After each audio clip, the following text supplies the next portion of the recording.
नमस्कार बंधुरा आज के आमार रान्नाघरे बानानो होच्छे भेंडिर तरकारी।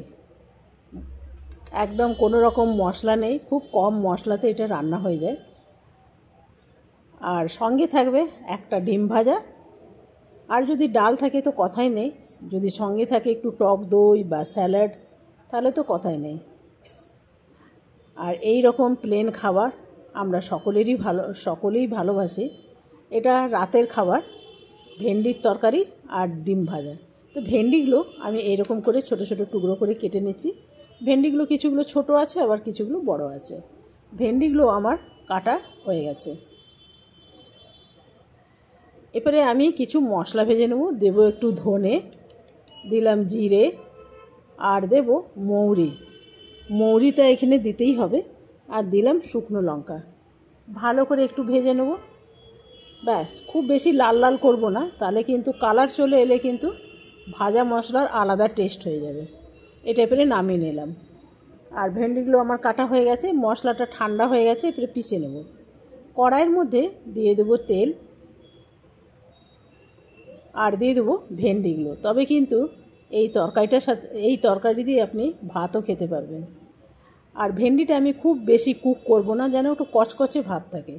দিয়ে দিলাম নুন, হলুদ, আর খুব সামান্য 3-4 চামচের মতন দিলাম জল, যাতে ভেন্ডিগুলো অল্প একটু সেদ্ধ হয়ে যায়। দিলাম একটু টমেটোটা বেশ শক্ত আর কাঁচাও আছে। এটা ভালো করে নাড়াচাড়া করে নিলাম। এরপরে যে মশলাটা বানিয়ে রেখেছিলাম সেটা 1/2 চামচের মতন আমি দিয়ে দিলাম। ব্যাস, এখানে আর কিছু দেব না, কেন মশলার মধ্যে এই লঙ্কা টঙ্কা সব দেওয়া আছে। এই রান্নাটা আমার রেডি হয়ে গেছে। এরপরে নামিয়ে নেব। এই রকম রাত্রে খেয়ে দেখবেন, দারুণ মজা লাগবে। ভেন্ডিগুলো পুরোটা কুক করবেন না, অল্প যেন কচকচানি ভাব থাকে, সেটাই ভীষণ ভালো লাগবে রুটির সাথে।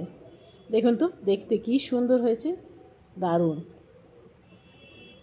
এরপরে বানিয়ে নেব আমি প্লেন রুটি জায়গায় আপনারা পরোটাও করে নিতে পারবেন, আবার রুটির মধ্যে অল্প ঘি লাগিয়ে নিতে পারবেন, তাহলে তো আরও ভালো হবে।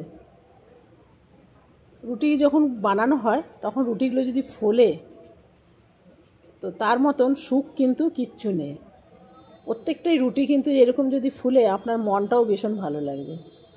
তো আমি প্লেন রুটিই বানাবো, পরোটা বানালাম না। এরপরে বানিয়ে নেব একটা ডিম ভাজা। সামান্য দিলাম তেল, এরপরে ডিম দিয়ে দিলাম এখানে। ডিমের মধ্যে পেঁয়াজ, কাঁচা লঙ্কা কিচ্ছু দেব না, আপনারা চাইলে দিতে পারেন। রাতের খাবার তো একটু হালকা রাখাই ভালো। এরপরে ভালো করে আমি একটু পাল্টে নিলাম। আপনি যদি টক দই খেতে পছন্দ করেন, এর সাথে টক দই বা স্যালাড এসব রাখতে পারেন, সেটাও ভীষণ ভালো লাগে। উপর থেকে দিয়ে দেবো একটু গোলমরিচ, আর দিয়ে দেবো একটু পিৎজা মশলা, আর দিয়ে দিলাম চিলি ফ্লেক্স। আজকে আমার রাতে ডিনার রেডি।